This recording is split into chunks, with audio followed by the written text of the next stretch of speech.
एक महत्वपूर्ण मुद्दे पर आपसे बात करनी है, क्योंकि सरकार की मानिए तो सब इतना चंगा है कि ढोल बज रहे हैं, नगाड़े बज रहे हैं, चकाचौंध है। जमीनी असलियत बड़ी अलग है।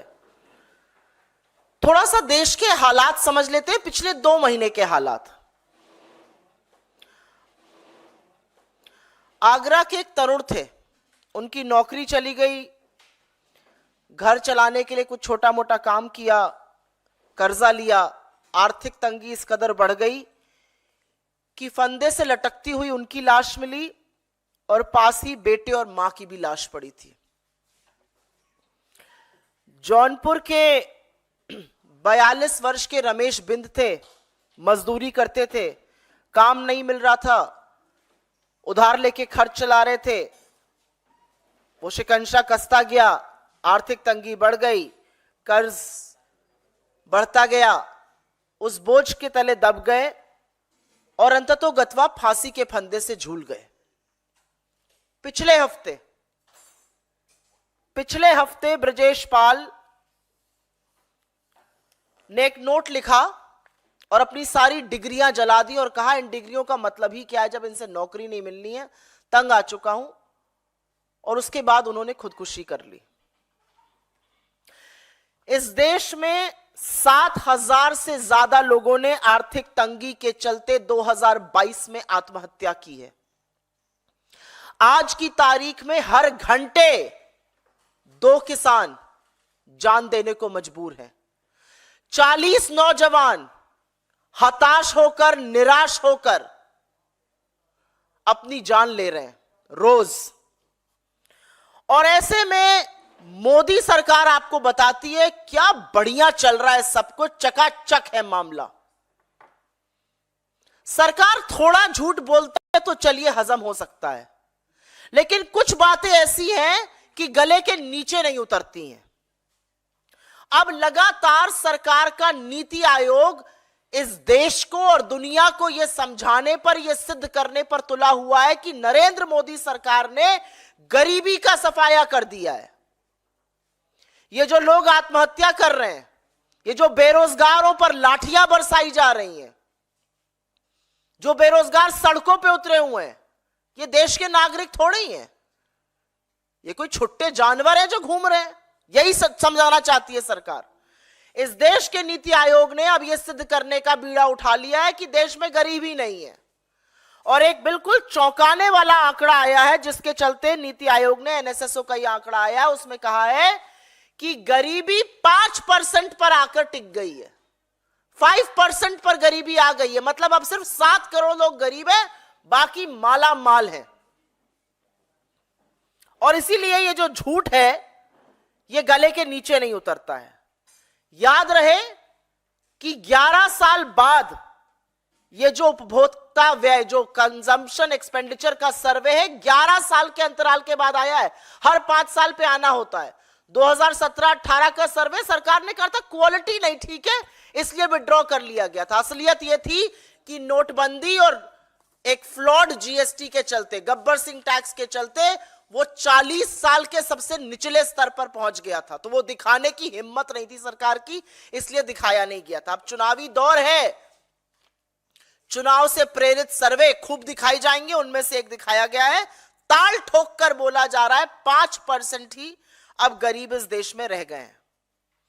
लेकिन अगर इन्हीं की रिपोर्ट आप मान लीजिए, हम चलिए इस रिपोर्ट का खंडन ही नहीं करते, हम इसी रिपोर्ट पर चर्चा करते हैं। इसी रिपोर्ट की बाल की खाल अगर खोलने पे आ जाए तो देखिएगा असलियत क्या है। असलियत यह है कि इस देश के सबसे गरीब 5% लोग अपनी दिन की गुजर बसर सिर्फ और सिर्फ 46 रुपए रोजाना पर कर रहे हैं।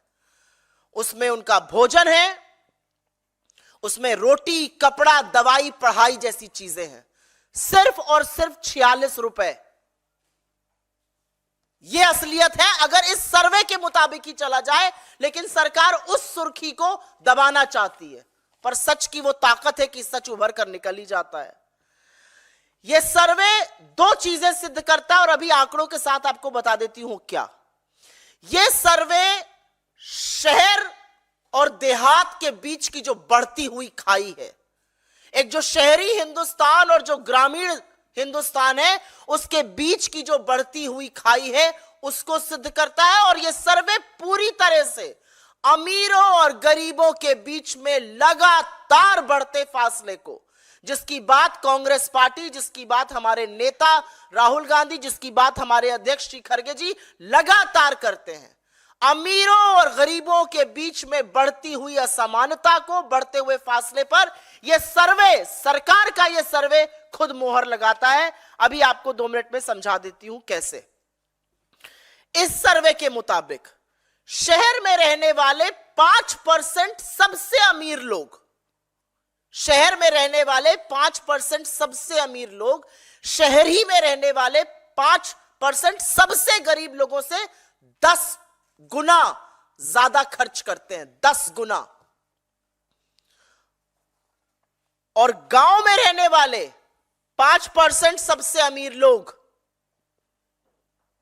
गांव में ही रहने वाले 5% सबसे गरीब लोगों से 8 गुना ज्यादा खर्चा करते हैं। एक आंकड़ा आपके सामने रख देती हूं और यह आंकड़ा रखना जरूरी है।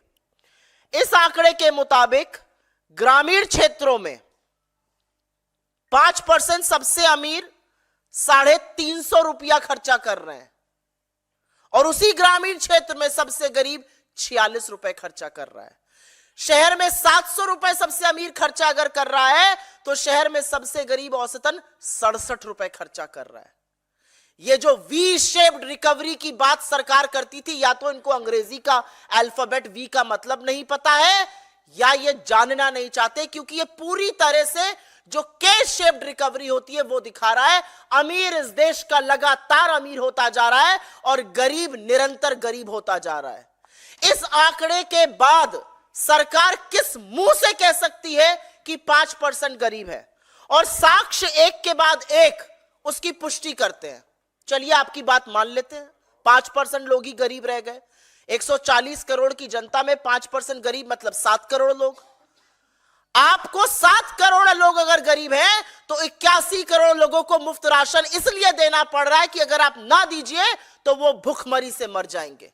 यह असलियत है, और यह असलियत सरकार जानती है। आज अगर 5% ही लोग गरीब हैं, अगर 7 करोड़ ही गरीब हैं, तो 35 करोड़ लोगों के पास आवागमन का कोई साधन क्यों नहीं है? न कार है, न गाड़ी है, न 2 पहिया वाहन है, न साइकिल है। 35 करोड़ लोगों के पास ऐसा कैसे है? और एक आंकड़ा आपकी जानकारी के लिए बता देती हूं। यूपीए के शासनकाल के दौरान 2 पहिया वाहन की जो सेल होती है, जो बिक्री होती है, उसकी वृद्धि की दर 9% थी। और 2 पहिया वाहन कौन खरीदता है? मध्यम वर्ग, निम्न मध्यम वर्ग, गांव देहात के लोग। 9% ग्रोथ रेट थी, वो 0.7% है इस सरकार की औसतन। 2 पहिया वाहन या साबुन, मंजन, तेल, इस तरह की जो एफएमसीजी की वस्तुएं होती है, उसमें जो बिक्री में गिरावट आई है रूरल एरियाज में, वो क्यों आई है? वो क्या सिद्ध करता है? वो ये सिद्ध करता है कि लोग खर्च नहीं कर पा रहे हैं। चलिए 7 करोड़ गरीब हैं, 45 करोड़ लोग ऐसे हैं जिनके पास टीवी नहीं है। क्यों नहीं है भाई टीवी? ये सरकार के आंकड़े, ये हमारा कोई आंकड़ा नहीं है। 7 करोड़ अगर गरीब है तो कैंसिल कर दीजिए सबके राशन कार्ड, लेकिन आप ऐसा करने की हैसियत और हिम्मत नहीं है, क्योंकि गरीबी इस देश में बढ़ी है, गुर्बत इस देश में बढ़ी है। लोग लाचार होकर आज आत्महत्या कर रहे हैं, क्योंकि कमर तोड़ महंगाई, बेरोजगारी और आर्थिक असमानता ने जीवन दूभर कर दिया है। ये जिस गरीबी की हम बात कर रहे हैं, उसकी पुष्टि सरकार का ही एक आंकड़ा करता है। हम सब बड़े हुए, हम सब लोग मिडिल क्लास के लोग हैं। घर पर यह सिखाया गया कि अगर 100 रुपए कमाओ तो 20-30 रुपए तो बचा ही लो। एक कहावत भी कही जाती है, उतने पांव पसारिए जितनी लंबी चादर है। यही कहा जाता है हर बच्चे को। मुझे लगता है आप में से बैठे हुए लोगों को यही सिखा के बड़ा किया जाता है कि अगर 100 रुपए पास में है तो 20-30 रुपए बचाने की कोशिश करो। और सेविंग हमारा कल्चर है, इसलिए भारत का जो घरेलू सेविंग रेट है, द हाउसहोल्ड सेविंग रेट, वो जीडीपी का करीब करीब 11% से ऊपर होता था सिर्फ 2 साल पहले। 2 साल में वो गिरकर 5% आ गया है जीडीपी के अनुपात में। तो इंसान अपनी सेविंग से कब निकालता है? आपसे मैं पूछती हूं, आप अपनी बचत के खाते में से, अपनी सेविंग में से जो आप आगे के लिए, बच्चे की पढ़ाई के लिए, घर खरीदने के लिए, कहीं बाहर जाने के लिए, शादी ब्याह के लिए बचाते हैं, वो आप कब छूते हैं? अपनी जमा पूंजी को एक एवरेज मिडिल क्लास इंसान तभी छूता है जब जीना दूभर हो जाता है। और सेविंग्स रेट का आधे से भी कम हो जाना इस बात की पुष्टि करता है कि लोग जूझ रहे हैं महंगाई से, लोग जूझ रहे हैं आर्थिक असमानता से, लोग जूझ रहे हैं गरीबी से। इस सर्वे में एक और भ्रमित करने वाली बात कही गई और यह बात बतानी यहां पर जरूरी है। यहां पे कहा गया कि 2.5 गुना खर्चे में वृद्धि हुई है, तो वो लोगों की बहुत अच्छी स्थिति दिखाने के लिए कहा गया है। लेकिन असलियत यह है कि सर्वे की एक तो प्रणाली बदल दी गई 2022-23 में, यह प्रणाली बदल दी गई। 10 साल पहले जो प्रणाली थी उसको यूज ही नहीं किया गया, नॉन फूड आइटम को बढ़ा दिया गया। फिर कहा गया कि इसी सर्वे में एक और भ्रमित करने वाली बात कही गई है और उसके बारे में अभी हम आगे बात करते हैं, लेकिन इसका खंडन कर दे। 2.5 गुना क्यों बढ़ा? यही सर्वे आगे कहता है इन्फ्लेशन के नाते लोगों को ज्यादा खर्च करना पड़ रहा है, लोगों की आय नहीं बढ़ रही है। यूपीए के 10 साल में एमपीसीई जो कंजम्पशन एक्सपेंडिचर होता है वो क्यों बढ़ा था? क्योंकि लगातार लोगों की आय भी बढ़ रही थी, इकोनॉमिक ग्रोथ थी, आय बढ़ रही थी, हाथ में ज्यादा पैसा आ रहा था, लोग ज्यादा पैसा खर्च कर रहे थे। यहां पर स्थिति बिल्कुल विपरीत है, यहां पर आय नहीं बढ़ रही है। ग्रामीण क्षेत्र में एवरेज एग्री वेज, एवरेज जो मजदूरी की दर है या जो एवरेज एग्री आय है, कृषि की आय, वो 1.6% से बढ़ रही है। तो महंगाई के चलते लोगों को ज्यादा खर्च करना पड़ रहा है। फिर एक बात बड़ी डंके की चोट पर इस सर्वे में और कही गई और उस बात में कितनी सच्चाई है वो आप अभी जान लीजिएगा। इसमें कहा गया कि लोग खाने पर खर्चा अब कम कर रहे हैं, लोग बाकी चीजों पर ज्यादा खर्चा कर रहे हैं। किसी भी इंसान की जब आय या स्थिति बदलती है तो सबसे पहले व्यक्ति अपने खाने के स्टैंडर्ड को बढ़ाता है। हाथ में पैसा आता है तो लोग अंडा खाते हैं, फल खाते हैं, सब्जी खाते हैं। इसमें कहा गया अनाज पे कम खर्चा कर रहे हैं, फल सब्जी पर ज्यादा कर रहे हैं। अरे अनाज पर खर्चा इसलिए कर रहे हैं क्योंकि उनको मुफ्त का अनाज मिल रहा है जो सरकार को देना चाहिए। फल सब्जी पे कम अगर ज्यादा खर्चा कर रहे हैं लोग, तो सोफी की रिपोर्ट के मुताबिक 74% लोगों को पौष्टिक आहार नसीब क्यों नहीं है? हम निरंतर हंगर इंडेक्स में क्यों गिर रहे हैं? हमारे 7.7%, करीब करीब 8% बच्चे कुपोषण का शिकार क्यों हैं? मतलब सरकार अपने ही आंकड़ों के ध्वस्त मलबे पर खड़ी है। एनएसएसओ द्वारा और भी भ्रामक चीजें उजागर की गई हैं, लेकिन एक बात सच है कि अब चुनाव समीप आ गया है और चुनाव के समीप आने पर इस तरह के सर्वे आएंगे। लेकिन इस सर्वे की सच्चाई और चीख चीख कर जो सच्चाई है वो ये बोल रही है कि 46 रुपए में 5% इस देश की आबादी गांवों में अपनी गुजर बसर करने को मजबूर है और शहरों में 67 रुपए में। तो जब रामेश्वर जी भरी आंखों से कहते हैं हमारी गुजर नहीं हो रही, तो वो इस सर्वे की बखिया उधेड़ते हैं, सर्वे की असलियत खोल देते हैं। हमारे सरकार से कुछ सवाल है और वो सवाल जरूरी है। इस तरह के भ्रामक सर्वे लाकर आप इस देश की क्रेडिबिलिटी पर, डेटा की साख पर देश की आर्थिक क्रेडिबिलिटी को ध्वस्त क्यों कर रहे हैं? और जब भी कोई सरकार आंकड़ों के साथ खिलवाड़ करती है, आंकड़ों की हेराफेरी, आंकड़ों की जालसाजी करती है, उसका पूरा पूरा प्रमाण आपको निवेश जो गिर जाता है उसमें दिखता है। आज प्राइवेट सेक्टर भी इन्वेस्ट नहीं कर रहा है और एफडीआई भी लगातार निरंतर 3 साल से गिर रही है। 16 साल के सबसे निचले स्तर पर आकर एफडीआई खड़ी है, क्योंकि लोगों को अब आपके आंकड़ों पर यकीन नहीं है। हिंदुस्तान की एक क्रेडिबिलिटी थी, एक साख थी कि हम कुछ भी करते हैं, हम अपने आंकड़ों से खिलवाड़ नहीं करते हैं। आप क्यों लगातार इस देश की अर्थव्यवस्था, इस देश के आर्थिक आंकड़ों के साथ जालसाजी कर कर इस देश के आंकड़ों की प्रणाली के साथ खिलवाड़ कर रहे हैं, उनके साथ गलत कर रहे हैं? हमारा एक सवाल और है, सरकार अगर 5% गरीबी की बात करती है तो सरकार 46 रुपए प्रति रोज के लोगों के लिए क्या कर रही है? 67 रुपए प्रतिरोज जो शहर में लोग हैं उनके लिए क्या कर रही है सरकार? ये जो आर्थिक असमानता लगातार बढ़ रही है शहर और गांव के बीच में और अमीर और गरीब के बीच में, उस खाई को पाटने के लिए क्या कर रही है? ये सब बड़े वाजिब सवाल हैं और इस सवाल से पूछे जाने चाहिए। सरकार कहती है बहुत बढ़िया चकाचक मामला है, तो आय क्यों नहीं बढ़ रही है? क्या सरकार की कोई एजेंसी ये देखेगी कि अगर आय नहीं बढ़ रही है और खर्च ज्यादा हो रहा है उसका असर क्या हो रहा है? क्या सरकार की कोई एजेंसी ये देखना चाहती है कि सेविंग रेट क्यों गिर रहा है, लोग अपनी भविष्य की जमा पूंजी से क्यों पैसा निकालने को मजबूर है? सरकार उज्ज्वला का ढिंडोरा पीटती है और असलियत यह है कि ईंधन पर सिर्फ मात्र 1.5% लोग खर्चा कर रहे हैं। और सरकार की नीति आयोग से एक डायरेक्ट सवाल है। आप ही की मल्टी डायमेंशनल पॉवर्टी रिपोर्ट ने कहा था अभी कुछ ही हफ्तों पहले 11% मल्टी डायमेंशनल लोग गरीब हैं।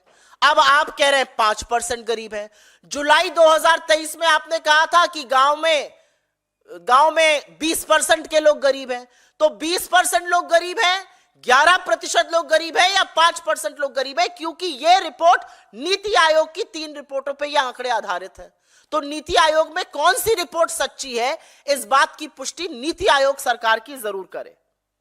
और असलियत यह है, अगर विश्लेषकों की माने तो यह सब इसलिए किया जा रहा है क्योंकि जो महंगाई की लगातार बढ़ती हुई दर है, सीपीआई जो कंज्यूमर प्राइस इंडेक्स है, जो रिटेल इन्फ्लेशन जिसको कहते हैं, जो लगातार 6% से या तो बाहर है या 6% के करीब है, जो 4% होना चाहिए था उसकी सीमा रेखा से लगातार बाहर है, उसमें फेरबदल करने की कोशिशें की जा रही हैं कि किसी तरह से उसको भी जालसाजी करके नीचे लाया जा सके और फिर टीवी पर बददिमाग प्रवक्ता और मुंह बोले मंत्री पीठ ठोक ठोक कर कहे हम तो महंगाई की दर को नीचे ले आए। और अंत में मैं सिर्फ इतना कहूंगी कि सरकार ने और पीआईबी की प्रेस विज्ञप्ति ये मानती है कि advisory committee national account statistics ने उनके जीडीपी के बेस ईयर को 2017-18 में बदलने का सुझाव क्यों ठुकराया, क्यों वो आंकड़ा छिपाया गया, क्यों वो आंकड़ा नहीं आया, ये बात सरकार बताए। हमारे हिसाब से इस मंच से हमारी एक ही मांग है कि आंकड़ों के साथ जालसाजी और खिलवाड़ बंद कर दीजिए। अपने नैरेटिव के लिए इस देश की आंकड़ों की साख पर प्रहार मत कीजिए। आप ही का आंकड़ा अगर मान ले तो 46 रुपए प्रतिदिन पर 5% इस देश की आबादी गुजर बसर करने को मजबूर है। उसी में खाना, उसी में पढ़ाई, उसी में दवाई, उसी में कपड़ा, उसी में रोटी करने को मजबूर है। उनके बारे में यह सरकार क्या कर रही है? और मैंने कुछ लोगों का नाम लेके यहां पर साक्ष्य दिए थे। अगर सब ठीक है तो ये जो सड़कों पर बेरोजगार घूम रहे हैं इनकी स्थिति क्यों नहीं सुधर रही है? अगर सब ठीक है तो 2 किसान हर घंटे आत्महत्या क्यों कर रहे हैं? अगर सब ठीक है तो 2022 में 7,000 से ज्यादा लोगों ने अपनी जान क्यों ली आर्थिक तंगी के चलते? Stay ahead with our cutting-edge news app. Instantly access the latest shorts in just 1 minute and breaking news in just 50 words. Download now for a smarter, faster news experience.